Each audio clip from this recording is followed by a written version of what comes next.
Good day, Papa Mama. How did your body feel when you first stood up this morning? Maybe your knees needed a moment, or your spine whispered it was ready for something gentle yet meaningful.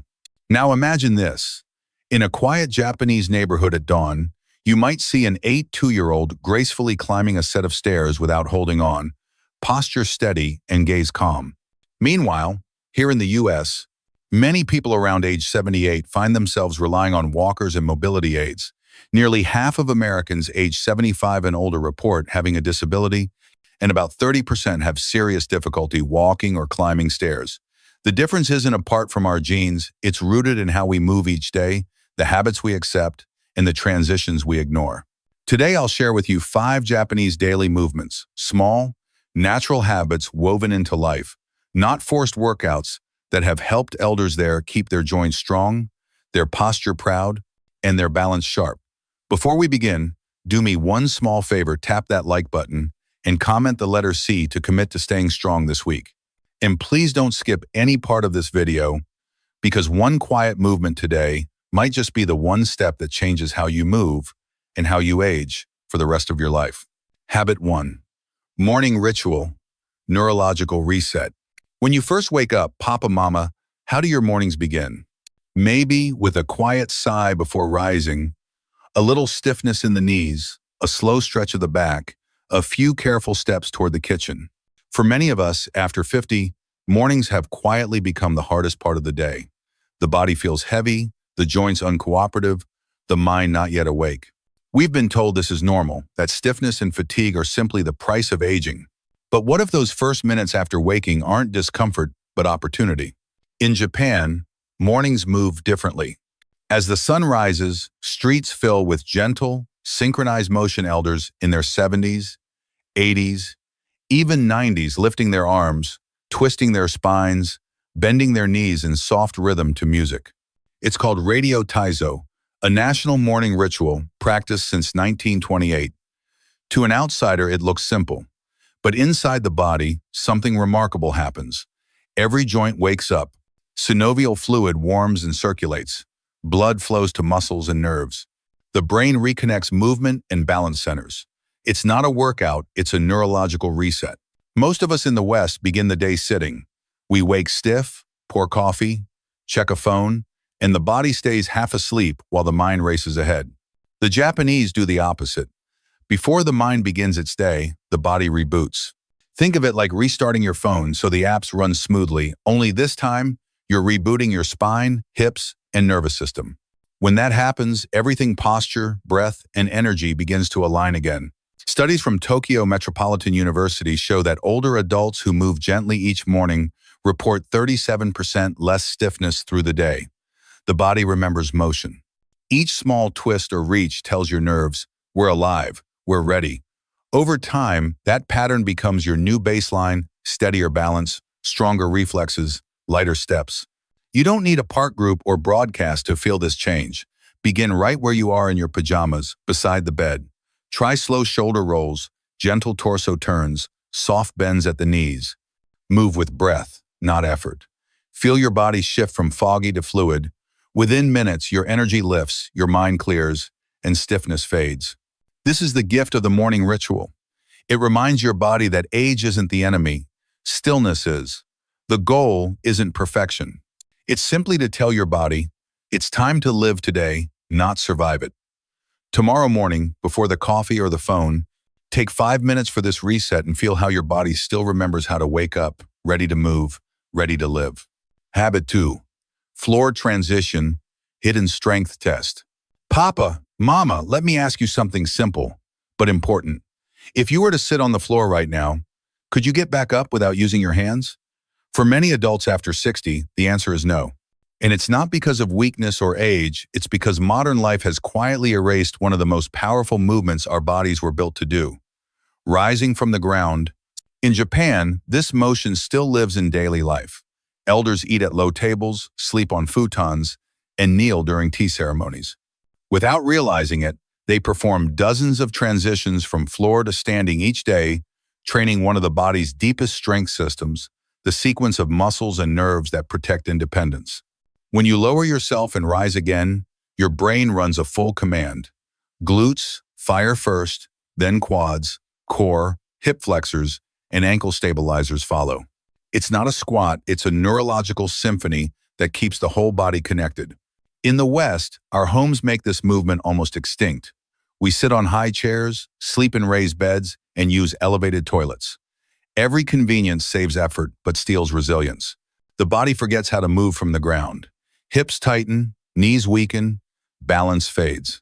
One day, a fall becomes frightening not because of injury, but because standing back up feels impossible. A 2012 Brazilian study revealed something remarkable. Adults who could rise from the floor without using their hands had an 83% lower risk of death over 6 years. Not because the movement itself prevents illness, but because it reflects a body still connected to control, coordination, and strength.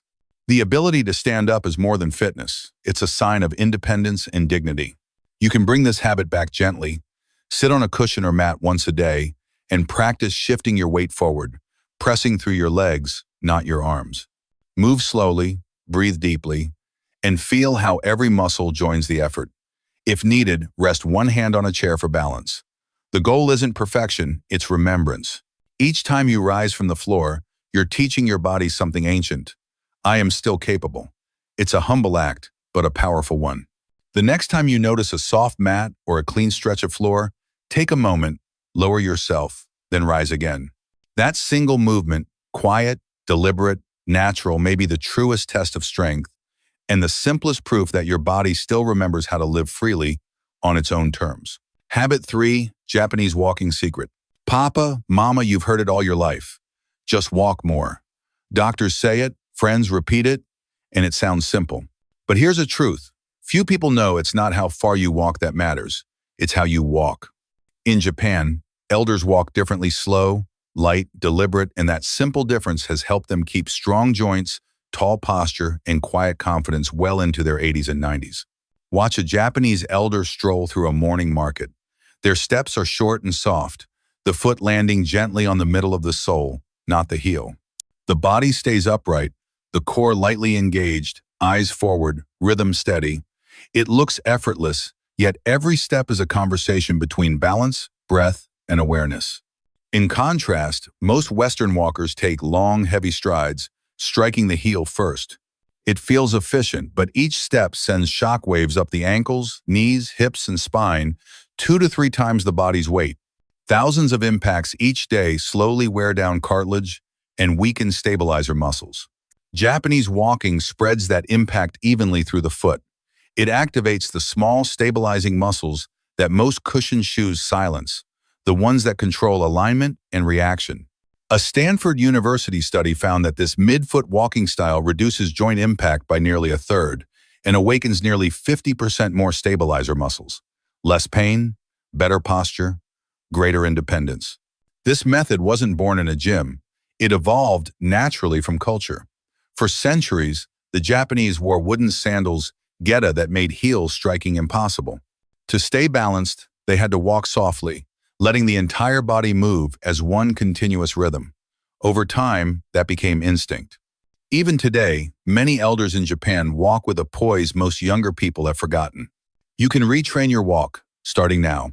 On your next stroll, slow down.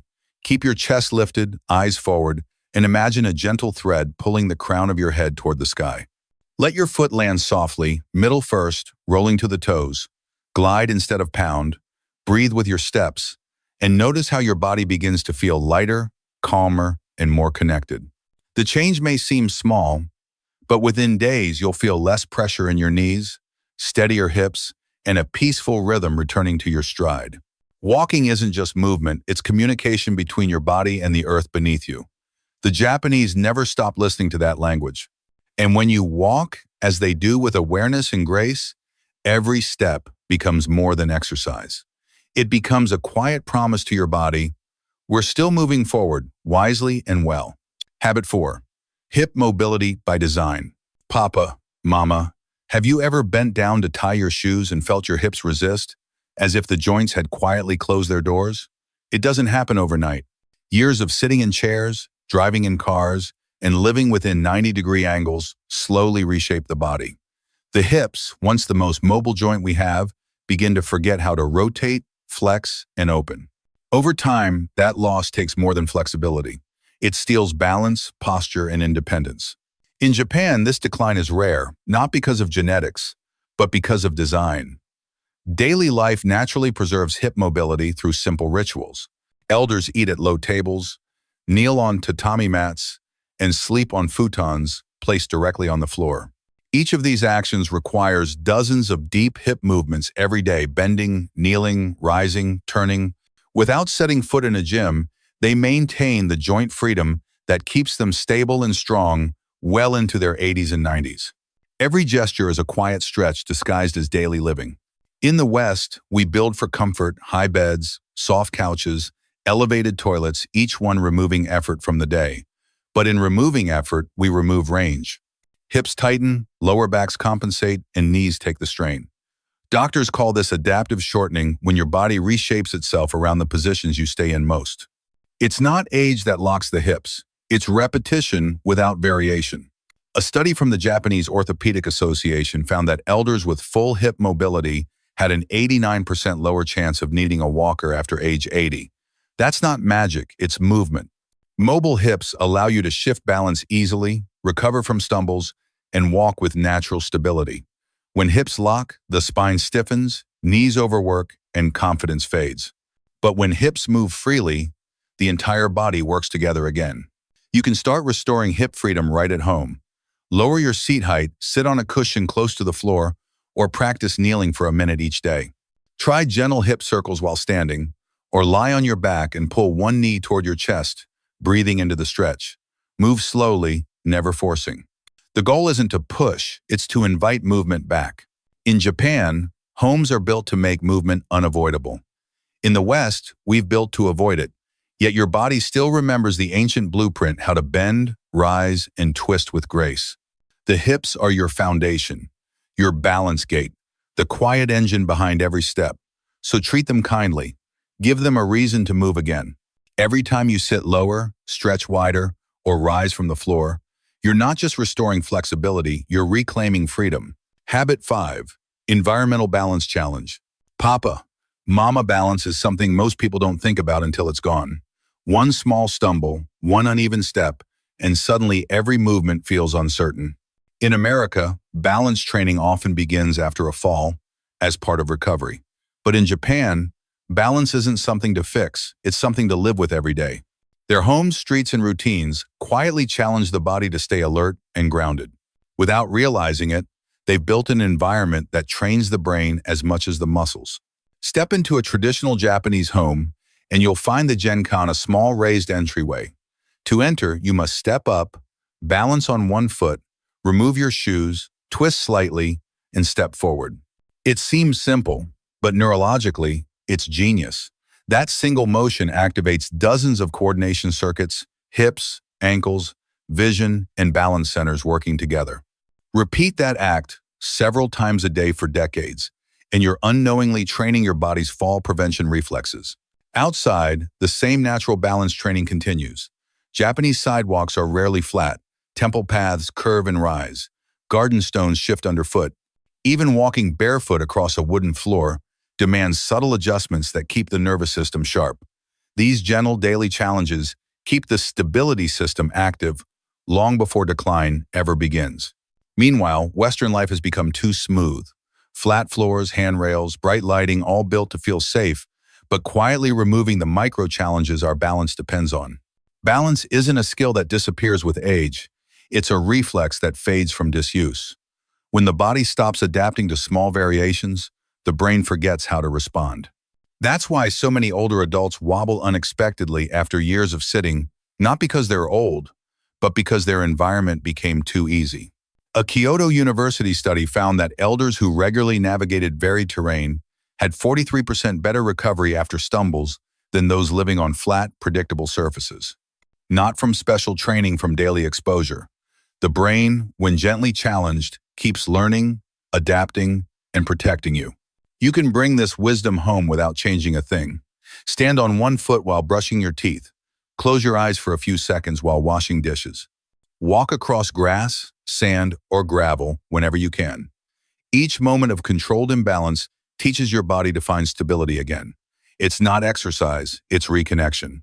In Japan, they don't train for balance, they live within it. Every uneven step is a teacher, every shift a reminder that the body is still listening. You don't need a perfect home or perfect reflexes, just the courage to invite small challenges back into your day. Because balance isn't lost with age, papa, mama, it's lost with comfort. And every small, uncertain step you take is another toward living freely, confidently, and unshaken. Practical section. Choose your starting point. Papa, mama, these 5 habits may sound inspiring, but don't let them feel overwhelming. You don't need to master them all.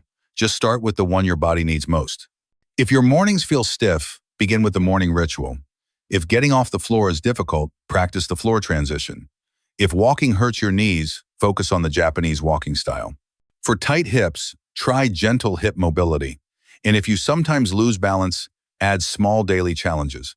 Stay consistent for just 14 days and watch how your body responds. Mobility isn't about doing more, it's about doing what matters. One habit, practiced daily, can quietly reshape how you move and how you live. Thank you for watching, Papa Mama. Before you go, tell me in the comments which of these 5 gentle Japanese habits spoke most deeply to your body today. Maybe it was the morning ritual that loosened your stiffness, or the quiet balance challenge that reminded you of your steady courage. Whatever it was, hold on to that feeling. The smallest daily movement can become the thread that keeps your strength, confidence, and independence alive. Remember, your body is still listening every breath, every step. Every rise from the floor is a conversation with life itself. Stay kind to it, stay curious, and keep moving with purpose. I'll see you in the next video, where we'll take the next quiet step forward together.